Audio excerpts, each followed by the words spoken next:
What goes in a remote work policy? My name is Erin and I'm an employment lawyer with Porta Law. Now, a lot of us have been working remotely for some time now, and we're starting to talk about returning to in-person work. But a lot of us are going to keep working remotely. And so it's important to have a remote work policy in place if you don't already have one. Now, I don't usually do this, but I actually printed off some notes because there's a number of points that I want to cover with respect to remote work policies. So number one, your policy should address what the purpose of the policy is. Why do you have this and what's it going to cover? Number two, your policy should outline who the policy applies to. So are there certain positions within your company that can work remotely and certain positions that can't?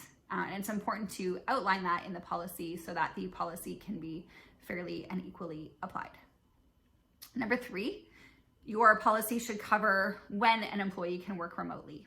Can an employee work remotely full-time? Are they expected to come into the workplace once a month or a few times a week?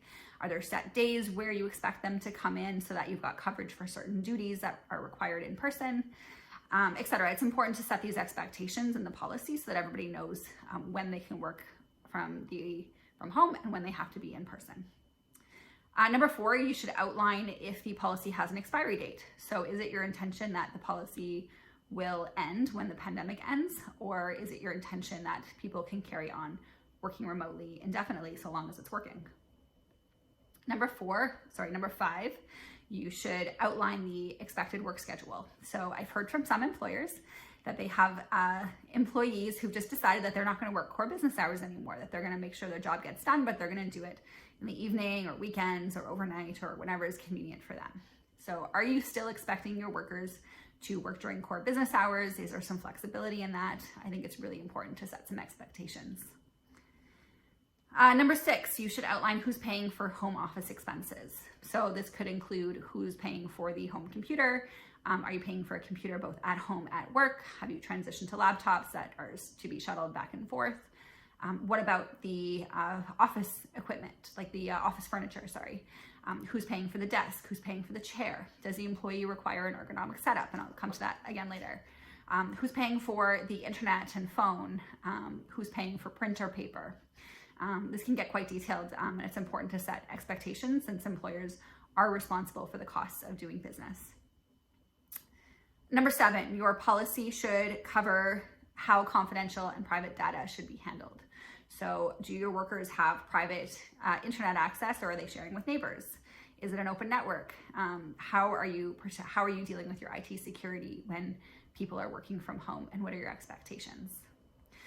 Also, not just computer data, but also like, is an employee have a locked cabinet where they can store hard copy files, or a lock on the door for the room where their home office is?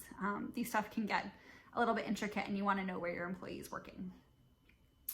And finally, number eight, employers have a duty to provide a safe work environment. And so you need to have occupational health and safety plan for the employees who are working at home. And this is particularly important where you can't inspect their work environment, so you don't know what hazards exist. And so it's important to be proactive about this. Back to what I was talking about with an ergonomic setup. Does the employee need ergonomic equipment at home? Are there hazards lying around, like unsecured cords that could be a tripping and an injury hazard? And you should also schedule regular check-ins for employees who live and work alone to make sure that they're okay. WorkSafeBC has been really clear that the home office is an extension of the workplace, and that employers will be responsible for injuries that happen in the course of work, even if the work is completed not at your work site, not at your primary work site. So it is important to consider occupational health and safety issues for remote workers. I covered a lot in this video. A remote work plan, there's a lot of detail that goes into it. If you have any questions, please leave your comments below, or feel free to get in touch with us. Thank you.